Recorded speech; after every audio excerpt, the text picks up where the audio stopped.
Hey there, welcome to the Movie Review Mom YouTube channel. If you are brand new to my channel, yay, you found me. I've been waiting for you. And if you're a returning subscriber, yay, thank you so much for coming back. I truly appreciate your support. I always answer and reply to every comment that you write. So keep them coming down below. I really love hearing what you have to say. So my goal, as you know, is to give you the heads up on filmmaking quality and content so that you can make the best decision as to whether or not you want to spend time or money or both sometimes watching a specific film. So the specific film that I have for you today that I'm reviewing is called Monarch, Legacy of Monsters. Now, this movie is not a single feature film, but a series of 10 episodes. It is a thrilling series of epic titans that premieres at New York Comic Con on October 13th and then on Apple TV Plus on November 17th, 2023. Each part of the limited series will be released in later weeks. The films are rated PG-13, and as I mentioned, each of the 10 episodes is about an hour long. My overall movie review mom grade is a B+. So let me explain. I'll give you an overview in a nutshell, and then I'll point out things I liked, things I didn't like, tips for parents, themes worth talking about, interesting lines, funny lines, and other recommendations for films that are somewhat similar that I think you might also really like. Does that sound good? All right, let's dive in. The story is set after the epic battle between Godzilla and the Titans, revealing to humanity that monsters are real. One family tries to uncover the buried secrets that link their legacy to Godzilla and a secret organization called Monarch. The studio invited me to preview the first 5 episodes, and now I'm hooked. Now I'll have to wait to see how it ends at the same time as you do. I'm excited because I really started to enjoy this series. Let me give you some tips for parents. There are some realistic monsters, and some of them can be frightening, especially for younger children. We see a few creepy images of dead bodies early on. There's some profanity, but I didn't hear any F-bombs. Lots of destruction.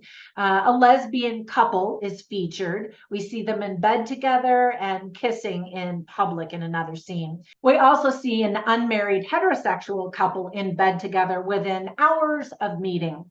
Some of the themes that are illustrated well so far in the first 5 episodes are family, secrets, monsters, of course, infidelity, fear, and government secrets and projects. So the list of things that I liked is pretty long. I really did enjoy this. So first of all, I've been a fan of Kurt Russell ever since I was a little girl, way back when he filmed the movies, The Computer Who Wore Tennis Shoes. Did you ever hear that? So anyway, I love that this movie series unites him with his real life son, Wyatt Russell. They play the same character decades apart, which is very clever. And Wyatt sure looks like both his dad and his famous mom, actress Goldie Hawn. And every time he would turn or do a certain facial expression, I'm like, whoa, that looks like his dad, or whoa, that looks just like his mom. And so it's kind of fun when he's on screen to just see that connection. I don't think I'd seen him in anything else before. And he does a really good job. Other cast members include Christopher Heyerdahl, Anders Holm, Joe Tippett, Anna Sawai, Kiersey Clemens, Mari Yamamoto, and Ren Watabe. And they all do a really good job. Now, you can't have a movie about Godzilla without going to Japan. It's such a lovely country. We took our family there a few years ago, and we were so impressed with the people, the landscapes, the culture, the food, the beauty. And in this movie, we also get to go to Alaska. I love traveling in movies. So the movie begins with a quick look based on the other movie called Kong Skull Island.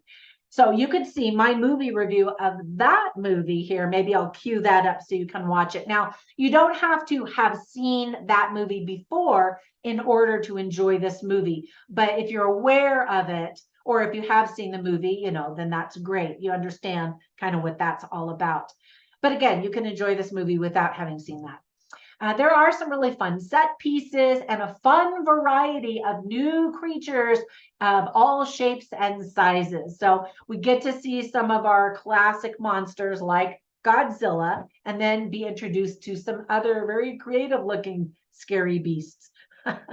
Now, with all that praise, there were just a few things that I didn't like or thought could have been done differently or better. For example, some viewers might get a little bit confused by the timeline because of all of the flashbacks and jumping back and forth. However, there are time and location cards on the screen between some of the scenes, not all of them, but you pretty soon start to figure out which characters are in which timeline and which location.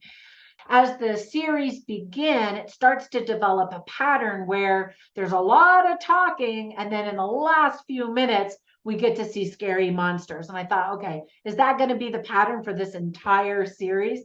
Well, the good news is no. Once you see some monsters after, I think, episode 3, then they're a big part of each episode. So that's good.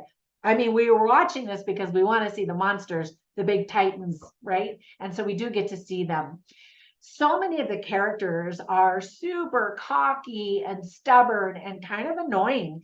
They spend most of their time arguing with each other. They're all trying to solve the same mystery. And so one of them will storm off, or the other one will say, well, I'm going off alone. Or, and I'm just like, just talk to each other, work it out. And so that kind of got a little tiresome because that happens pretty much in every episode. It definitely feels like a soap opera at times.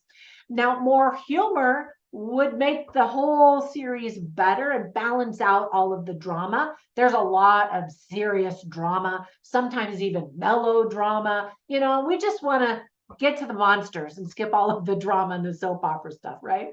So whenever I watch movies, I always take notes, and especially I write down funny lines and interesting lines simply so I can share them with you so you can get a taste of the flavor of the script writing and the dialogue. And so I'll share a few of them with you right now. You can see all of them on my written review at moviereviewmom.com. All right, so there are some people in a car. One person's driving this car like crazy, and somebody says, "Are you insane?" And then the other character says, "You never drove with your grandmother." And it's cute because we see these characters, the young and the old, knowing some of the older characters, and the younger ones, of course, don't know those older characters, the grandparents, the parents, and that kind of thing. So in another conversation, there's a couple of the younger characters, and one of them says to the other one, "Don't think of it as old, think of it as vintage," which just made me laugh because, if it's old, it's gross, it's boomer stuff. But if it's vintage, all of a sudden it's cool. But it's the same old stuff.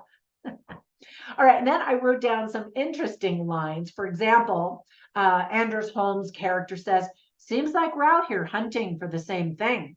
And so Kiko, who's played by Mari Yamamoto, says, "And what's that, Mr. Rhonda?" And he simply says, "Truth," which is exactly what they're all looking for, but in different ways. Some of them are really looking for the sciencey part of it all. And then some of them are trying to figure out why their family member was involved in all of this and what is all of this. Then another interesting conversation, one of the scientists says, "Mr. Randolph, you said you study myths, stories." And he says, "I'm interested in why people tell the stories they tell."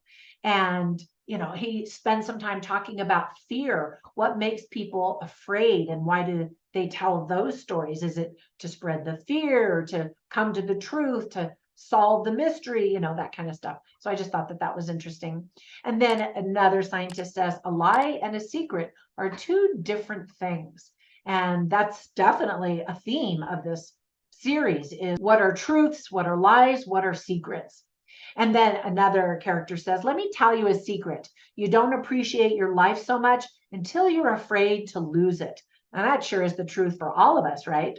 All right, so let me give you some recommendations for 3 films I instantly thought of as I was watching this one. So the first one is one I mentioned earlier, which is Kong Skull Island. If you go to California, you can actually ride a Kong Skull Island ride. I think it was in Universal Studios. It's been a while since I've seen that, but it's pretty fun. And then another one is called Godzilla versus Kong. That was back in 2021, which is not that long ago. Big, epic Triton battle between these 2 powerhouse monsters, which was pretty fun. And then in 2019, Godzilla, King of the Monsters, came out, and it was epic as well. So check those out if you love these big monster movies and want to see more of them. This series kind of dives in and takes that Titan story to another level. All right, that's it. Thank you so much for watching, and I really appreciate your support. When you get a minute, run over to Instagram and join me over there. You can find me as Movie Review Mom, but also as my name, Trina Boice, which is my author name, which is my real name. And you can learn about my books, my online courses, my travels, and some of my other things that I'm into. Have a fantastic day, and I will catch you in the next one. Bye for now.